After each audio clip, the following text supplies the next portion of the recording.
السلام عليكم ورحمة الله وبركاته. بسم الله والحمد لله والصلاة والسلام على رسول الله وعلى آله وصحبه ومن والاه وسلم تسليما كثيرا. أما بعد. So inshallah ta'ala we continue with رسالة or كتاب الملخص الفقهي للشيخ العلامة الإمام صالح الفوزان bin Fawzan. May Allah have mercy upon him and may Allah preserve him. فالرحمة على الحي والميت. So we ask Allah mercy for the dead and the living ones. طيب. So today inshallah, or this evening chapter will be things nullifies ablution. طيب. نواقض الوضوء. نواقض الوضوء, the nullifiers of al-wudu. So Sheikh Salih al-Fawzan Hafidahullah Ta'ala goes on to say, given that you have become now aware of how ablution is performed, what its conditions are, and what its obligatory practices and acts of the sunnah are, you need now to know what causes ablution to be nullified. So alhamdulillah, we went through the الشروط الواجبات, the conditions of prayer and the obligations of the prayer, of the wudu, of the al-wudu. So inshallah now we'll be speaking about the nullifiers. So the things nullifying ablution in any of which makes it invalid are certain matters identified by the lawgiver to be affecting the validity of ablution. And some of these nullifiers, some of the wudu nullifiers are direct nullifiers, some of them are indirect nullifiers. Some of them are direct nullifiers your wudu. Some of them is not the action itself, but what it leads to. It's not the action by itself, is what it leads to. So direct nullifiers, they are the matters that cause the nullification of ablution directly. So the direct nullifiers, they are the matters that cause the nullification of ablution directly, such as urine. Okay, what comes out from the private part, the two private parts, from the back and the front. Wind. Okay, when the person relieves himself. And whatever comes out of the anus and the sexual organ, from the anus and the sexual organs. So this is the direct. Okay, so let's repeat it. So these direct nullifiers, but they are the matters cause the nullification of ablution directly. Directly. Such as urine. What they call it, what comes out from the two private parts, what comes out of the anus and the sexual organ. As for the indirect nullifiers, they are the matters that cause nullification of ablution indirectly, or makes the validity of ablution suspicious. Such matters include unconsciousness, or similar states like sleeping, fainting, insanity. So sleeping doesn't not break the wudu by itself, because when you sleep maybe you pass wind. That's why they always emphasize on a deep sleep.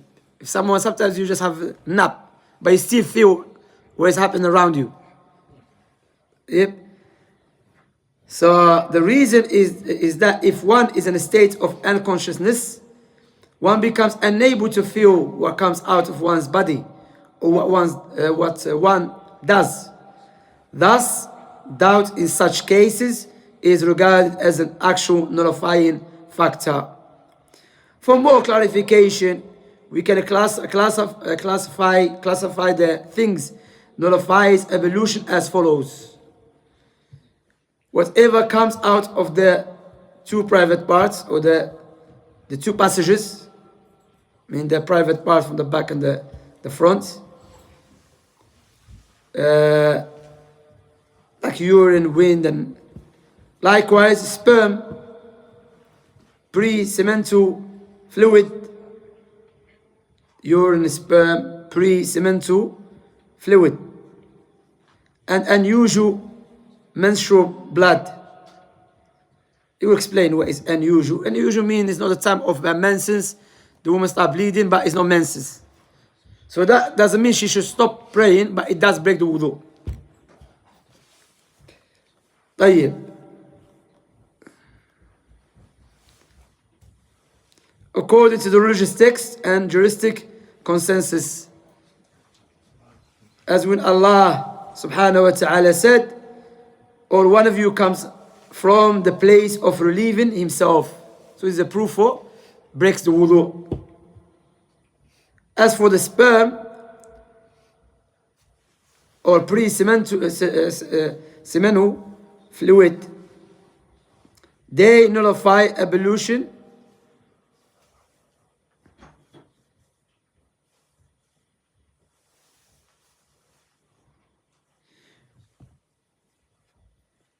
طيب نعم. So they nullify ablution according to the Sahih Hadith. طيب. According to, for example, to clarify, sometimes, there's a difference between al-madi wal-mani. طيب. Sometimes a man can have desires. For example, if he kisses his wife, something comes out from his private parts, but they have no intercourse with her, nothing, just a little thing. That doesn't break. You don't have to have a ghusl, but it does break what? Wudu. It does break the wudu. Or sometimes, like Ali ibn Abi Talib and Wardah, he complained to Nabi alayhi salam indirectly through a Sahabi, that when he used to go to the bathroom, when he used to urinate, sometimes some like fluid comes out. So Prophet said that breaks the wudu.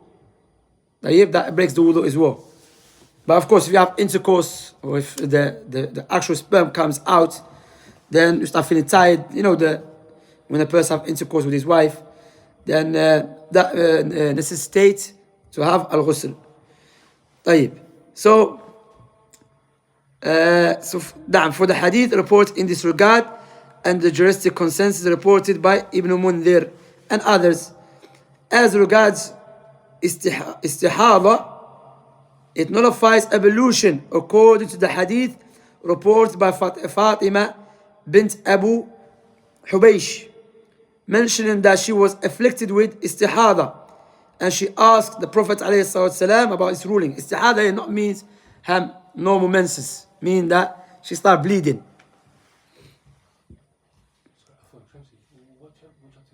I'm in the chapter 54.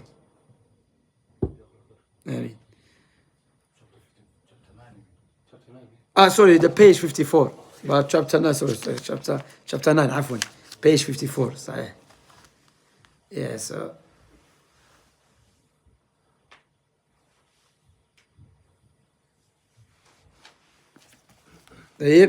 so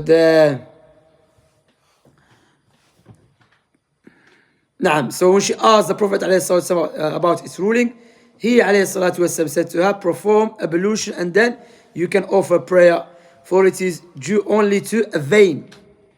This hadith was read by Abu Dawood and Dar al-Qutni, who said that all the transmitters of the hadith were trustworthy. Likewise, breaking wind nullifies ablution according to Sahih Hadith. Likewise, what they call it, passing wind, nullifies the wudu according to the authentic Hadith narrated in this regard, as well as the juristic consensus. For example, the Prophet ﷺ said, Allah will not accept the prayer of any one of you if he passes urine, stool, or breaks wind until he performs ablution.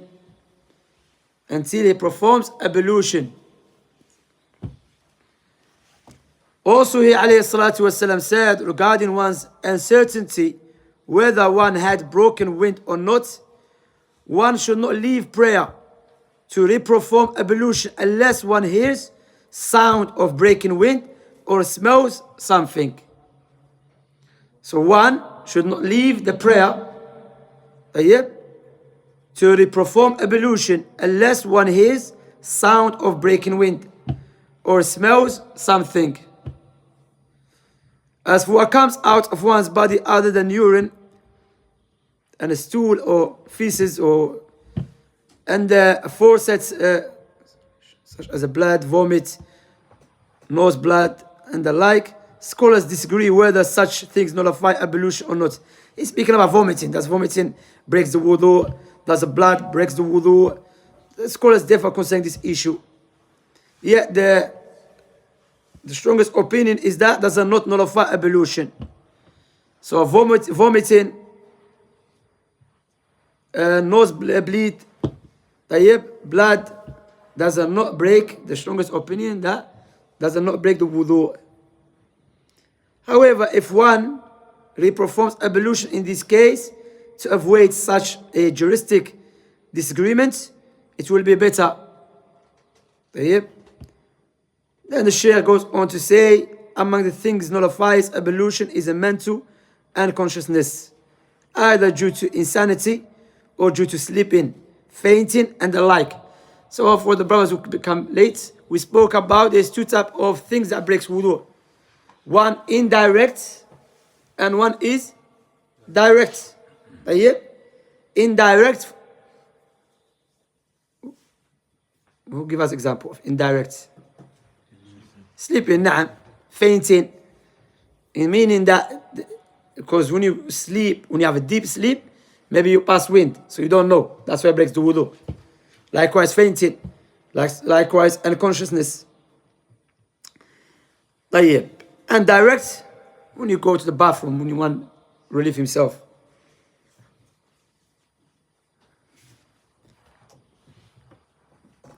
Due to insanity or due to sleeping, fainting, and the like, thus the ablution of one in such state is deemed void or incorrect or invalid, as there is suspicion in this case that something has come out of one's body, such as a drop of urine or wind or the like, while one is unaware.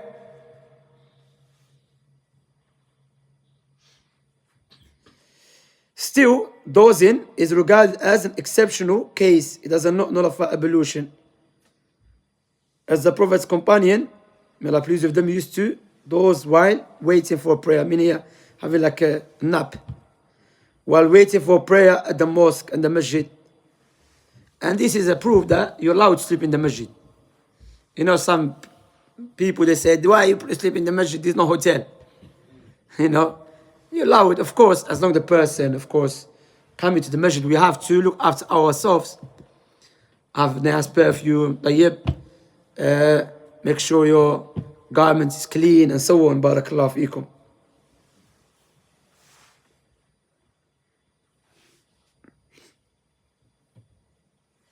Now, so while waiting for the prayer at the masjid, in a word, only deep sleeping causes the nullification of ablution according to the legal proofs. Eating meat for camel, little or much, is also one of the things nullifies ablution, according to the explicit, sahih, authentic hadith of Allah's Messenger, alayhi salatu wassalam, in this regard. Imam Ahmed, may Allah have mercy upon him, said there are two sahih hadith ascribed to Allah's Messenger alayhi salatu wasalam in this connection. Still, eating any lawful meat other than that of a camel does not cause ablution to be invalid. So only the camel meat. Only eating the camel meat. There are some other issues on which the scholars disagree whether they nullify ablution or not, such as touching one penis, touching a woman lustfully, washing the body of deceased person, and apostasy. Some scholars view that each of the above mentioned matters causes the nullification. Causes the nullification of ablution, while others maintain that it does not. The issue is still controversial and subject to analogical deduction, yet reperforming ablution in such cases so as to avoid that juristic disagreement will be better. So there is different opinions amongst touching direct private parts. You have direct contact with your private part if you touch it without any cover. Some scholars say it does break the wudu, some scholars say it doesn't. So some scholars said it does, some scholars said it doesn't. Likewise about kissing a woman, your wife, with the desires, does it break wudu? Some scholars say it doesn't. Likewise touching the woman. And the Ahnaf, I think it does. Well, the strongest, no, it doesn't.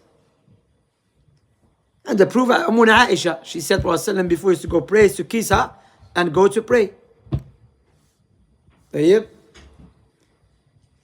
is still an important issue in this regard that should be clarified, namely the case when it is certain about validity of one's ablution, then one suspects that any of the things nullifying ablution has taken place. What should one do in this case? It's stated that the Prophet ﷺ mentioned the hadith, which is in Sahih Muslim, on the authority of Abu Hurairah radiyallahu anhu, that the Messenger of Allah ﷺ mentioned, if any one of you feels any flatulence while being in a state of ablution, meaning that you feel like you have gas in your belly, your stomach, and is doubtful whether anything like a wind has issued from him or not, he should not leave the masjid to perform ablution unless he hears a sound of a breaking wind or perceives a smell or smells it. This honorable hadith, as well as a similar one that state the same meaning, indicate that if one is certain about one's purity, then doubt it, one should deem oneself pure despite one's suspicion and act accordingly. This is because the original ruling is that one is still in a state of purity. So here is speaking about if you make wudu. So for example, you leave your house, you made wudu, then you come to the masjid, you start doubting yourself. As well, this apply the same thing here. You start doubting yourself. While during the prayer, outside the prayer. For both. Now you had wudu, so the certainty you had wudu. الشك اليقين لا يزال بالشك. Certainty will not be removed by uncertainty or doubt. Certainty does not get removed by doubt or uncertainty. And this qaida is very powerful qaida. And this qaida apply, for example, من كان إسلامه بيقين فلا يخرج من الإسلام إلا باليقين. Whoever is a Muslim clearly prays. He says shahadatayn, he prays. Then he's a Muslim with certainty. You cannot take him out of Islam except with certainty. No doubtful matters. Like al-hukm بغير ما أنزل الله is a doubtful matter. It's not certain disbelief except with istihlal or juhud or other conditions. The scholars differ about it. Likewise, التولي والموالاة. A Muslim aiding a kuffar against the Muslim is a major sin, and it could be what? Disbelief. If he's doing it for the sake of, for their deen and for their deen to prevail, that's what they call it, kufr. But if he's just doing it, he's scared, and he's just doing it for his own desires, and is minor kufr, and it's dangerous. Wal-iyadu billah.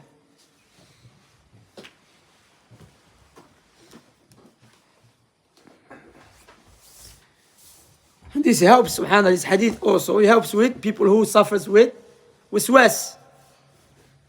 If you are certain you had wudu, khalas. Certainty, قاعدة. Certainty, لا يزال اليقين لا يزال اليقين بالشك. Certainty will not get removed by doubt and uncertainty.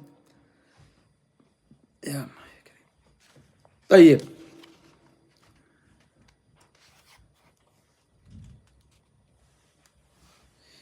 So this is because the original ruling is that one is still in a state of purity.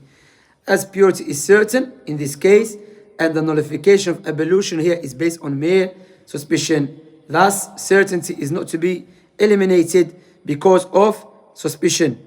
This is in fact a great generic ruling or principle to be applied in all cases. But if someone leaves his house without wudu, then he comes to the masjid, start doubting, they have wudu or not, then the asl didn't have wudu. The asl didn't have wudu. This qaida is very important, very, very important. قاعدة لا يزال الشك لا يزال اليقين بالشك. Certainty will not be removed by doubt.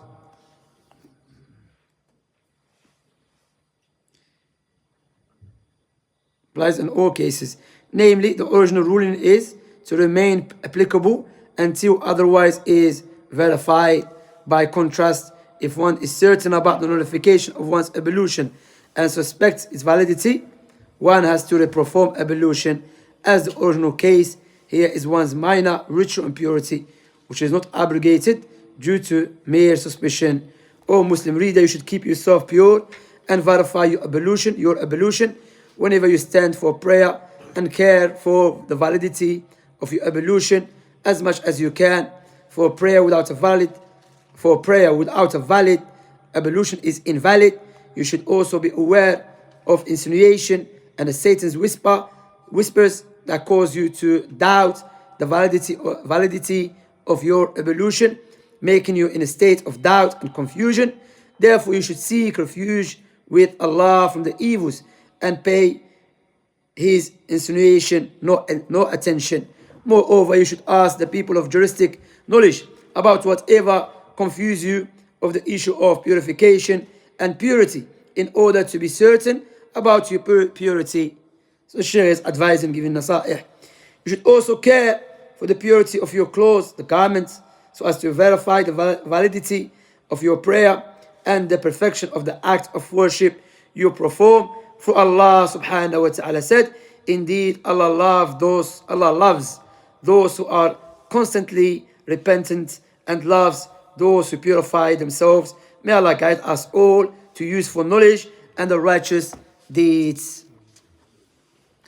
So the lawgiver, which the Shaykh mentioned in the book, meaning Allah subhanahu wa ta'ala, and refer also to the Prophet alayhi salatu wassalam.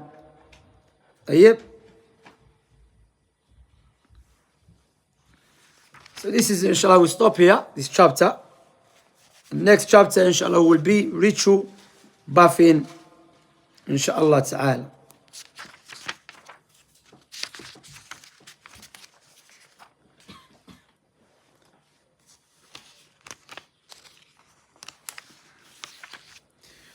طيب والله تعالى أعز وأعلم وصلى الله على نبينا محمد.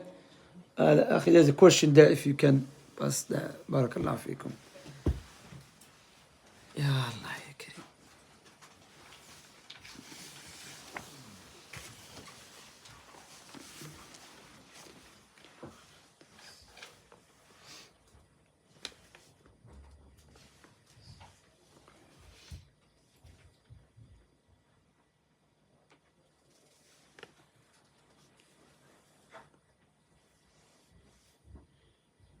كحل. There's a كحل.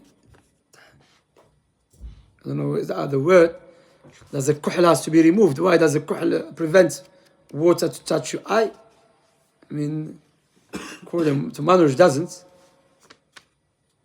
Allahu a'lam. The thing that you have to remove is something which is what? Prevent, like for example, if you put cream in your face, I mean the cream is not gonna, except it's a thick one which will block it or something.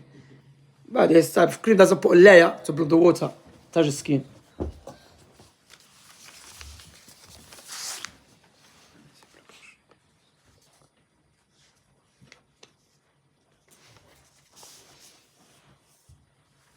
Is it obligatory to say Rabbi ighfir li in the two sajda? Yeah, it is. From the wajibat of salat. It's wajib to say it once. So it's wajib to say once Rabbi ighfirli between the two sajda. Is a sunnah to say it more than once. بارك الله فيكم والله تعالى أعز وأعلم وصلى الله على نبينا محمد وعلى آله وصحبه أجمعين وسلم تسليما كثيرا. بارك الله فيكم. آمين وإياكم.